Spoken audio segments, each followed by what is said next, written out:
एक नौजवान अपनी नई नवेली दुल्हन को छोड़कर बाबा जी बनने वृंदावन चला जाता है। जब ये बात उसकी पत्नी को उसके घरवाले को पता चलती है तो वो लोग वृंदावन पहुंच जाते हैं उस नौजवान के पास। उसकी जो पत्नी होती है अपने पति से बहुत विनती करती है, उसका पैर पकड़ के रोने लगती है, कहती है कि आप मुझे छोड़कर क्यों आ गए, मैं आपके बिना नहीं जी सकती। शादी होने के बाद एक पत्नी का सहारा जो होता है उसका पति ही होता है, तो आप मुझे बीच मझधार में छोड़कर क्यों आ गए, आपके बिना मैं जी नहीं पाऊंगी, मैं मर जाऊंगी। वो अपने पति के सामने बहुत गिड़गिड़ाती है, लेकिन उसका जो पति था उसके ऊपर बाबा जी बनने का भूत सवार था। वो अपनी पत्नी को ही उल्टा ज्ञान देना शुरू कर देता है और पत्नी से कहता है कि जिस चीज़ से तुमको लगाव है वो तो ये शरीर है, ये तन है, ये मिट्टी का है, ये इसको आज न कल जल जाना है। और जिससे तुमको ज़्यादा लगाव है वो तो इस शरीर का सबसे गंदा अंग है, मल मूत्र त्यागने वाला अंग है। पत्नी बहुत मिन्नतें करती है, फिर भी वो अपने पत्नी के साथ नहीं जाता है। पत्नी से स्पष्ट कह देता है कि तुम चाहे कुछ भी कर लो लेकिन मैं वापस नहीं आ पाऊंगा। पत्नी नहीं मान रही थी तो अंत में वो यहाँ तक कह देता है कि मैं तुम्हें नहीं पहचानता, और उसके बाद पत्नी को वहाँ से आना पड़ता है। पत्नी तो वहाँ से चली आती है और उसके बाद वो जो नौजवान होता है बाबाजी बन जाता है, सन्यास ले लेता है। लेकिन विधाता का खेल देखिए, वृंदावन के जिस मठ में वो रहा करता था उसी मठ के बगल में एक नई नई शादीशुदा महिला आई थी, उसी से उस बाबा जी को प्रेम हो जाता है। दोस्तों, क्या होता है इस कहानी में उसके बाद और ये कहानी कहाँ से शुरू होती है, ये जानने के लिए आपको मेरी ये पूरी वीडियो देखनी पड़ेगी। ये कहानी बहुत ही मार्मिक है, बहुत ही शिक्षाप्रद है, इसीलिए आप लोगों से आग्रह है कि इस कहानी को कृपया पूरा देखिएगा। नमस्कार, प्रणाम। कहानी के इस एपिसोड में मैं सूरज राय आपका स्वागत करता हूं। अगर आप मेरे चैनल पर नए हैं तो प्लीज़ मेरे चैनल को सब्सक्राइब कर दें और इस वीडियो को लाइक भी कर दें और आप आगे ज़्यादा से ज़्यादा शेयर करें। चलिए मैं सीधे कहानी पर आता हूँ। ये कहानी है बिहार के मधुबनी जिले का 24 वर्ष के राजा नाम के नौजवान का और 21 वर्ष की पार्वती नाम की नव युवती का। दोस्तों, जो राजा नाम का लड़का होता है उसकी नई नई शादी होती है पार्वती नाम की लड़की से। राजा आयकर विभाग में एक ऑफिसर था और जिसके कारण उसकी शादी बहुत ही धूमधाम से की जाती है। पार्वती अच्छे खानदान की लड़की थी, राजा के साथ उसकी जोड़ी एकदम परफेक्ट बैठती थी। शादी के बाद ये दोनों बहुत ही खुशी खुशी रह रहे थे। शादी से पहले ही पार्वती को ये बता दिया गया था कि जो लड़का है वो लहसुन प्याज तक नहीं खाता, शाकाहारी है। ये बात सुन के पार्वती ज़्यादा खुश हुई थी, क्योंकि आज के दौर में तो बगैर नशा करने वाला लड़का का मिलना ही बहुत ही मुश्किल बात है। और अगर ऐसे में कोई ऐसा लड़का मिल जाए जो मांस भी ना खाता हो, लहसुन प्याज भी नहीं खाता हो, तो ये बहुत ही खुशी की बात होती है। तो पार्वती भी बहुत खुश थी। शादी के कुछ दिनों तक तो बहुत कुछ अच्छे से चलता है, लेकिन शादी के 6 महीने के बाद ही पार्वती राजा के व्यवहार में कुछ अंतर देख रही थी। वो देख रही थी कि जो राजा है उसके साथ व्यवहार करने में थोड़ा सा बदला बदला सा नजर आ रहा है। वो जब भी कोई उदाहरण देना होता तो बात बात में श्रीमद् भागवत से उदाहरण दिया करता, भक्तमाल से उदाहरण दिया करता, बात बात में वो भगवान का चरित्र सुनाया करता। इस तरीके से ये बदलाव देख रही थी पार्वती उसमें। लेकिन एक दिन ऐसा होता है जिसके बारे में पार्वती ने सोचा नहीं था। एक दिन किसी काम का बहाना करके राजा घर से जाता है और जब जाता है तो चला ही जाता है। सुबह में गया था, शाम हो गई, अब तक नहीं आया, रात हो गई फिर भी नहीं आया। घर वाले परेशान, पत्नी परेशान, उसका जो मोबाइल था स्विच ऑफ आ रहा था। अब हर जगह पता किया गया कि भाई ये लड़का गया कहाँ, रिश्तेदारों में खुजवाया गया, कहीं नहीं पता चला। घर वाले बहुत ज़्यादा परेशान थे और पार्वती का तो रो रो के बहुत बुरा हाल हो चुका था। वो पागलों की जैसी रहने लगी थी। इस तरीके से कई दिन बीत गए। अब आप खुद सोच सकते हैं कि जिसकी अभी 6 महीने पहले शादी हुई हो और उसका पति कहाँ चला गया, उसे कुछ भी पता नहीं हो। उसे तो ये भी पता नहीं था कि मेरा पति जिंदा है या मर गया। इसी बीच में उसी गांव का एक आदमी बताता है कि मैं राजा को वृंदावन में देखा हूं। तो घर वालों को एक उम्मीद जगती है। पत्नी मधुबनी बिहार से चली जाती है वृंदावन और पति के सामने जाकर पहले तो गुस्सा दिखाती है। कोई भी जो पत्नी होगी, जब उसका पति इस तरीके का व्यवहार करेगा, उसको छोड़कर चला जाएगा, तो गुस्सा तो आएगा ही। जहाँ प्रेम होता है वहाँ गुस्सा भी होता है। पार्वती होती है, अपने पति का पैर पकड़ लेती है और रोने लगती है और कहती है कि क्या आपको इस बात का अंदाज़ा है कि आप जब मुझे छोड़कर वहाँ चले आए, उसके बाद मैं कैसे रही होंगी, मेरे ऊपर क्या गुजरी होगी, मैं किस किस तरीके के अंदेशा से गुजरी। हर रोज़ सुबह में मुझे उम्मीद जगती थी कि आप आज मिल जाएंगे, आज आपकी कोई ना कोई खबर आएगी, और जब रात हो जाती, कोई खबर नहीं आती, आपके बारे में कोई जानकारी नहीं मिलती, तो पूरी रात कैसे मेरी गुजरती थी, आपको इस बात का कोई अंदाज़ा है? हर एक रात ऐसा लगता था कि शायद मेरा सुहाग गुजर गया है। एक नारी की पीड़ा का आपको अंदाज़ा है? राजा अब भी चुप था, तो पार्वती फिर से अपना सवाल दोहराती है और कहती है कि अगर आपको बाबा जी ही बनना था तो आपने मुझसे शादी क्यों की? तो राजा कहता है, जिस समय मैं शादी किया उस समय मुझे मति भ्रम हो गया था और इसी कारण मैं शादी कर लिया। अगर उस समय मेरा मति भ्रम नहीं होता तो मैं तुमसे शादी नहीं करता। ये बात सुन के एक झटका सा लगता है पार्वती को। स्वाभाविक सी बात है कि कोई भी पति जब अपनी पत्नी से ये कहे कि तुमसे शादी जिस समय मैं किया वो मेरी जो बुद्धि थी उस समय मारी गई थी, इसलिए मैं तुमसे शादी किया, तो स्वाभाविक बात है तो कोई भी पत्नी आहत होगी। लेकिन फिर भी पार्वती इस बात पर कहती है कि मति भ्रम उस समय हो गया था आपका, या मति भ्रम अब हो गया है? उस समय आपसे गलती हो गई थी या गलती आज आप कर रहे हो? चूंकि राजा के ऊपर जो था बाबा जी बनने का एक भूत सवार था। देखिए, बाबा जी बनना कोई बुरी बात नहीं है, लेकिन कई बार होता है कि हम अपने आप को आंक नहीं पाते और दूसरे की बातों को सुनकर हम उस राह पर चल पड़ते हैं। तो राजा कहता है कि देखो, तुम संसारी आदमी हो, मेरी बातों को तुम नहीं समझ सकती, तुम्हें सही गलत और गलत सही ही दिखेगा। शायद तुमको नहीं पता कि संसार को गले लगाना दुखों को गले लगाने के जैसा है, और मैं नहीं चाहता कि मैं संसार को गले लगाऊं, मैं दुखों को गले लगाऊं। एक भगवान के रास्ते पर चलना ही सच है। मेरी मति उस समय मारी गई थी, आज मेरी बुद्धि ठीक हो गई है। तब पार्वती कहती है कि अगर मति आपकी मारी गई थी, अगर गलती आपने की थी, तो इसकी सज़ा आप मुझे क्यों दे रहे हो? अगर आपकी मति मारी गई थी इसलिए आपने शादी की, तो आप वहाँ से भाग कर, आपको तो कोई सज़ा नहीं मिली।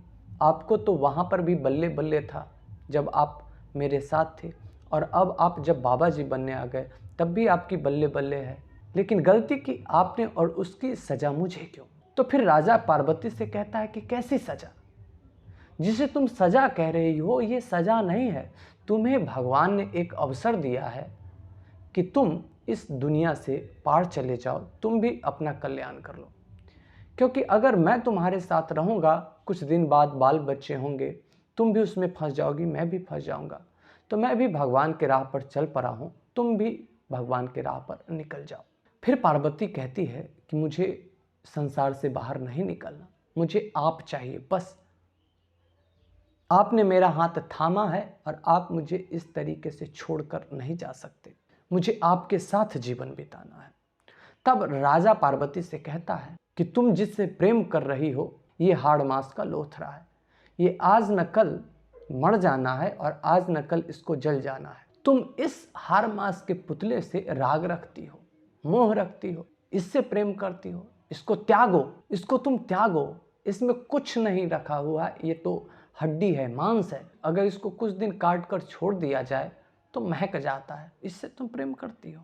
तब पार्वती उससे कहती है कि ये भले ही हाड़ मांस का पुतला है, लेकिन इसके अंदर एक मन भी है, एक आत्मा भी है, जिसको प्रेम की भूख होती है, जिसको प्रेम चाहिए। प्रेम भले ही हाड़ मांस के पुतले से होता है, लेकिन जिसे प्रेम की भूख लगती है वो तो आत्मा होती है, वो तो मन होता है।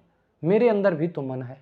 तब राजा एक कदम बढ़ते हुए फिर से पार्वती से कहता है कि अगर तुमको लगाव लगाना ही है, अगर तुम्हें किसी के शरीर से ही प्रेम करना है तो भगवान के शरीर से करो, मुझसे प्रेम करके क्या होगा? फिर पार्वती बोलती है कि अगर मेरा मन भगवान में नहीं लग रहा, मेरा भगवान से प्रेम नहीं हो रहा है तो मैं क्या करूं, मेरा तो आपसे प्रेम है। ये सब बात सुनकर राजा निरुत्तर तो हो जाता है, लेकिन वो एकदम वैरागी बनने का दृढ़ संकल्प कर चुका था, संन्यास लेने का दृढ़ संकल्प कर चुका था। तो इसीलिए फिर वो अंत में झुंझलाकर एक उत्तर देता है और कहता है कि तुम्हें मुझसे लगाव सिर्फ इसलिए है क्योंकि तेरी वासना की तृप्ति मुझसे होगी। तुम वासना के भूखी हो, इसीलिए तुम मुझसे प्रेम करती हो। लेकिन शायद तुम्हें पता नहीं कि जिस चीज़ से वासना की तृप्ति होती है वो इस शरीर का सबसे गंदा अंग है। किसी के अंदर जो वासना जगती है उसकी तृप्ति मल और मूत्र के द्वार से होती है, जो इस शरीर का सबसे गंदा अंग है, और तुम उसी की भूखी हो और उसी के कारण मुझे संन्यास लेने से, भगवान के रास्ते जाने से रोक रही हो। जब ये बात सुनती है पार्वती तो उसको एक झटका सा लगता है। फिर वो राजा से कहती है कि अगर आपको लगता है कि मेरे अंदर वासना है तो वासना ही सही, अगर आपको लगता है कि मेरा आपसे लगाव सिर्फ वासना को लेकर है तो वही सही, लेकिन आपने वासना को गंदा कहा। वासना गंदा कैसे हो गया? जिस वासना के चलते पूरा सृष्टि चल रहा है, पीढ़ी दर पीढ़ी वंश आगे बढ़ रहा है, वो गलती कैसे हो गया? और आपने वासना को गंदा कह के अपनी माँ के कोख पर भी उंगली उठाई है। अपनी माँ के कोख पर क्या, आपने पूरी नारी जाति के ऊपर प्रश्न चिन्ह खड़ा कर दिया है। लेकिन आप यह कहते हुए भूल गए कि अगर वासना नहीं होती तो न तो आपका जन्म होता और न मेरा जन्म होता। जिस मलमूत्र के द्वार को आप इतना गंदा कहते हो, उसी रास्ते इस विश्व के बड़े बड़े महापुरुष पैदा हुए, फिर वो रास्ता आपके लिए गंदा हो गया। वैसे पार्वती को ये उम्मीद नहीं थी कि जो राजा है इस तरीके की बातें कहेगा, और अंत में पार्वती ये भी कहती है कि कोई बात नहीं, आप अपने सन्यास के पथ पर आगे बढ़ो, मैं अब आपके पास कभी नहीं आऊँगी और कभी भी आपको इस राह से दूर करने की कोशिश नहीं करूँगी। लेकिन मैं आपसे एक बात कह के जाती हूँ कि ईश्वर आपकी आंखें आज न कल अवश्य खोलेगा। जो आपके ऊपर संसार को लेकर और वासना को लेकर जो एक गलत धारणा आपके मन में बैठ गई है, ईश्वर आपकी इस धारणा को तोड़ेगा जरूर। और कह के वहाँ से राजा की पत्नी पार्वती बिहार लौट आती है। पत्नी के घर लौट जाने के बाद राजा अब फ्री हो गया था। वो एक गुरु की तलाश करता है, एक गुरु के सानिध्य में वैरागी बन जाता है, वैराग्य ग्रहण कर लेता है। अब वैरागी को चाहिए क्या? 2 समय का भोजन चाहिए। वो उसे भिक्षाटन करने से मिल जाता था। वृंदावन में ऐसे भी भंडारे होते रहते हैं साधु संतों के लिए, तो वो भंडारे में जाया करता और वो वहीं पे खा लेता। जहाँ भी वो जाता तो गृहस्थ जीवन पर उंगली उठाता, प्रश्न चिन्ह खड़ा करता। वो लोगों से यही कहता कि अगर तुम्हें भगवान को पाना है तो गृहस्थ में मत जाओ, तुम सन्यासी बन जाओ, वैरागी बन जाओ। जहाँ भी वो जाता, जो गृहस्थ मतलब पति पत्नी का जो जीवन होता है उसमें हजारों कमियां गिनाता, हर समय हर जगह यही कहता रहता कि पति पत्नी जो होते हैं हमेशा लड़ते रहेंगे, अब मैं हूँ बाबा जी, मुझे देखो मैं कितना सुख चैन से रह रहा हूँ। मतलब लोगों से यही कहने की कोशिश करता कि तुम भी बाबा जी बन जाओ। बहुत सारे जो संत समाज के ही लोग थे राजा को समझाने की कोशिश करते कि गृहस्थ जीवन बुरा नहीं है, गृहस्थ के माध्यम से भी भगवान को पाया जा सकता है, लेकिन राजा मानने को तैयार नहीं था। लेकिन कहते हैं ना कि हर एक का जो घमंड होता है टूटता है, और भगवान बारी बारी से हर एक चीज़ का हिसाब करता है। राजा जिस मठ में रहा करता था उसी के बगल में एक लड़के की शादी होती है, और जो उसकी जो बहू आती है बहुत ही खूबसूरत थी। वो बगल के घर में जब भंडारे पर जाता है तो वो उस बहू को देखता है, और उसको देखता है और उसको देखता ही रह जाता है, और उसकी बहू का छाप इस सन्यासी के मन में पड़ जाता है। वो हमेशा उसको देखने की कोशिश करता। वो जो बहू थी उसी मठ में पूजा करने आया करती थी। पत्नी के घर लौट जाने के बाद राजा अब फ्री हो गया था। वो एक गुरु की तलाश करता है, एक गुरु के सानिध्य में वैरागी बन जाता है, वैराग्य ग्रहण कर लेता है। अब वैरागी को चाहिए क्या? 2 समय का भोजन चाहिए। वो उसे भिक्षाटन करने से मिल जाता था। वृंदावन में ऐसे भी भंडारे होते रहते हैं साधु संतों के लिए, तो वो भंडारे में जाया करता और वो वहीं पे खा लेता। जहाँ भी वो जाता तो गृहस्थ जीवन पर उंगली उठाता, प्रश्न चिन्ह खड़ा करता। वो लोगों से यही कहता कि अगर तुम्हें भगवान को पाना है तो गृहस्थ में मत जाओ, तुम सन्यासी बन जाओ, वैरागी बन जाओ। जहाँ भी वो जाता, जो गृहस्थ मतलब पति पत्नी का जो जीवन होता है उसमें हजारों कमियां गिनाता, हर समय हर जगह यही कहता रहता कि पति पत्नी जो होते हैं हमेशा लड़ते रहेंगे, अब मैं हूँ बाबा जी, मुझे देखो मैं कितना सुख चैन से रह रहा हूँ। मतलब लोगों से यही कहने की कोशिश करता कि तुम भी बाबा जी बन जाओ। बहुत सारे जो संत समाज के ही लोग थे राजा को समझाने की कोशिश करते कि गृहस्थ जीवन बुरा नहीं है, गृहस्थ के माध्यम से भी भगवान को पाया जा सकता है, लेकिन राजा मानने को तैयार नहीं था। लेकिन कहते हैं ना कि हर एक का जो घमंड होता है टूटता है और भगवान बारी बारी से हर एक चीज का हिसाब करता है। राजा जिस मठ में रहा करता था उसी के बगल में एक लड़के की शादी होती है और जो उसकी जो बहू आती है बहुत ही खूबसूरत थी। वो बगल के घर में जब भंडारे पर जाता है तो वो उस बहू को देखता है और उसको देखता है और उसको देखता ही रह जाता है और उसकी बहू का छाप इस सन्यासी के मन में पड़ जाता है। वो हमेशा उसको देखने की कोशिश करता। वो जो बहू थी उसी मठ में पूजा करने आया करती थी और ये हमेशा उसको देखने की कोशिश करता, कोई ना कोई बहाने उसको देखता, उससे बात करने की कोशिश करता। वैसे ये समझता तो था कि मैं सन्यासी हूँ, बैरागी हूँ, मुझे इस तरीके का व्यवहार नहीं करना चाहिए, लेकिन वो अंदर से इतना मजबूर था कि चाह कर भी अपने आप को रोक नहीं पाता था। और ये बात राजा के गुरु को पता चल गई। राजा के गुरु ने राजा को टोका और कहा कि बच्चे ये ठीक नहीं है जो तुम कर रहे हो, ये एक साधु के लिए शोभा नहीं देता है। तब राजा अपने गुरु से अपने मन की पूरी बात बता देता है। गुरुजी, मैं अंदर से पूरी कोशिश करता हूँ कि मैं इसको नहीं देखूं, लेकिन मैं जब तक इसको देखता नहीं हूँ तब तक मुझे चैन नहीं आती, मैं कुछ भी नहीं कर पाता। आपने जो मुझे भगवान का नाम लेने का नियम दे रखा है, चिंतन करने का नियम दे रखा है, ध्यान करने का नियम दे रखा है, मैं वो कर नहीं पाता हूँ। मैं कुछ भी करता हूँ तो उसमें सिर्फ यही औरत दिखाई देती है। तो गुरु जी कहते हैं कि तुम्हारे मन में इस औरत के प्रति जो भी ख्याल चल रहे हैं तुम मुझे स्पष्ट रूप से बताओ। तब राजा बताता है कि गुरु जी, मेरे मन में हमेशा इसके साथ शारीरिक संबंध के ख्याल आते रहते हैं। गुरु जी समझ गए थे कि ये जिस चीज़ का विरोध कर रहा था भगवान इसी का इसको ज्ञान देना चाहते हैं। गुरु जी उसको कहते हैं कि देखो बेटा, तुम शादीशुदा थे, तुम्हारी शादी हो चुकी थी, अब तुम यहाँ रहोगे, अगर तुम अपने आप को नहीं रोक पा रहे हो तो इससे अच्छा है कि तुम अपने घर चले जाओ।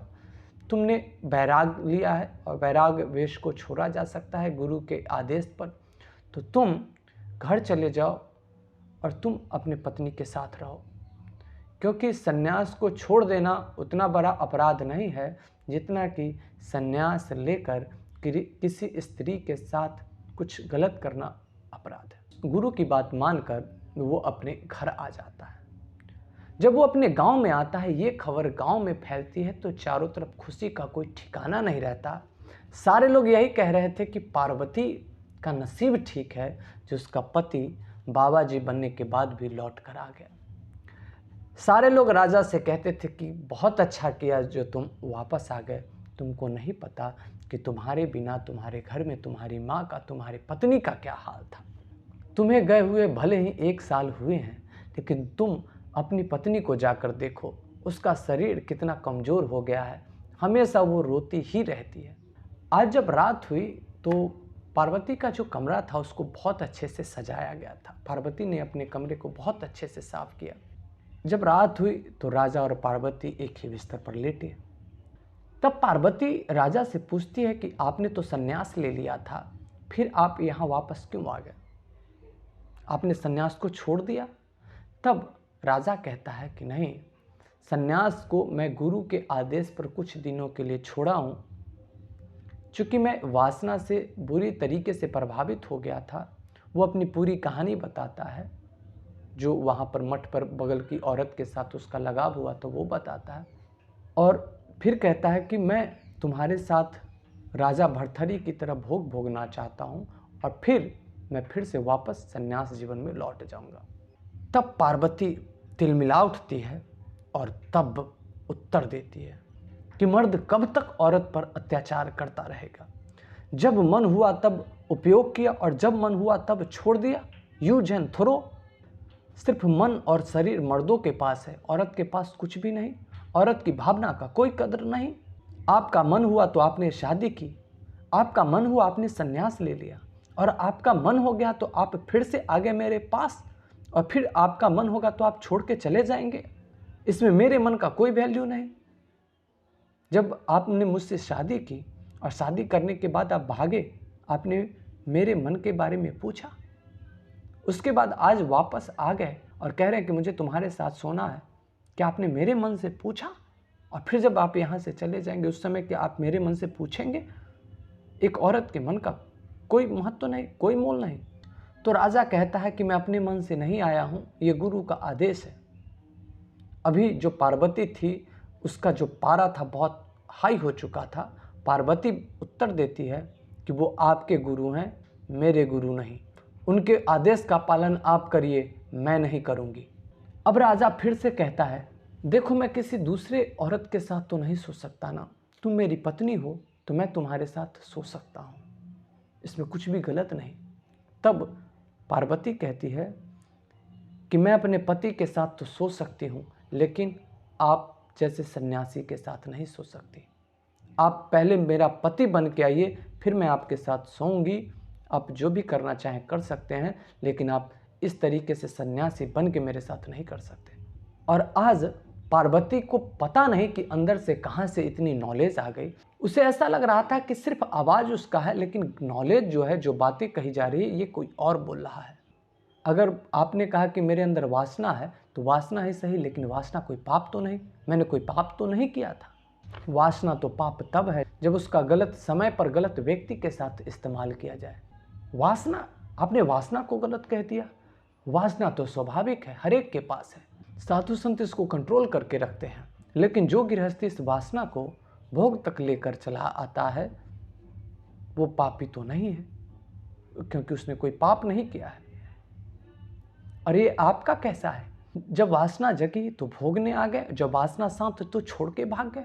आपने मेरे ऊपर एक पति होने का हक तो जता दिया, आपने अपने पति होने का अधिकार तो मुझसे मांग लिया, लेकिन एक पति का कर्तव्य भी होता है, इसका ज्ञान आप क्यों भूल गए? आपने पति होने का दायित्व क्यों नहीं निभाया?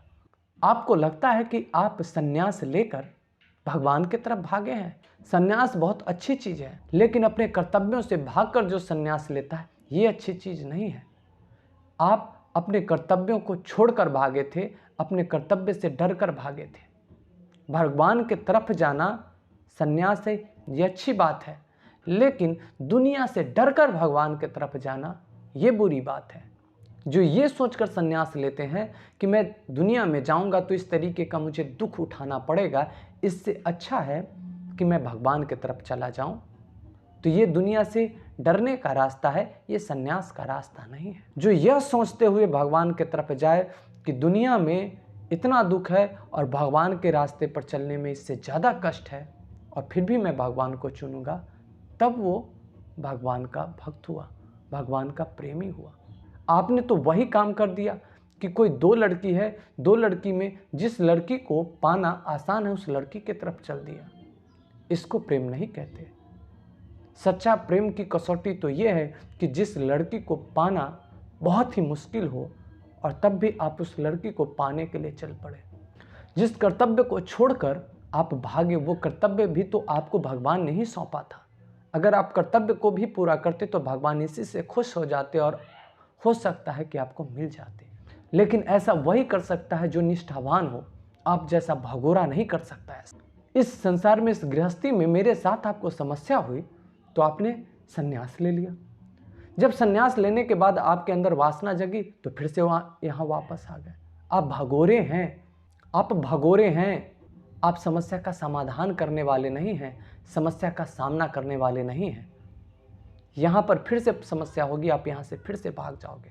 आज उस राजा की जितनी बुद्धि थी और मन के ऊपर जितना भूत सवार था, उसकी धज्जियाँ उड़ गई थी, उसकी बुद्धि के पड़खच्चे उड़ गए थे। उसको तो इस बात का अंदाज़ा भी नहीं था कि एक एक सामान्य औरत, मैंने जितना जो ध्यान किया, एक झटके में उसका बखियां घेर देगी।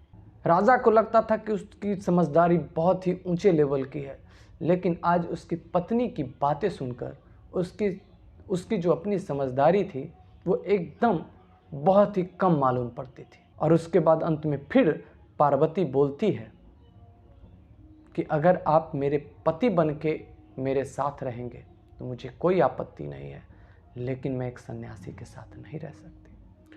और उसके बाद उसका जो पति होता है, जो सन्यास होता है, उसका तो गुरु पहले ही उससे उतरवा चुका होता है, लंगोट छीन चुका होता है, और फिर वो अपनी पत्नी के साथ खुशी खुशी रहना शुरू करता है।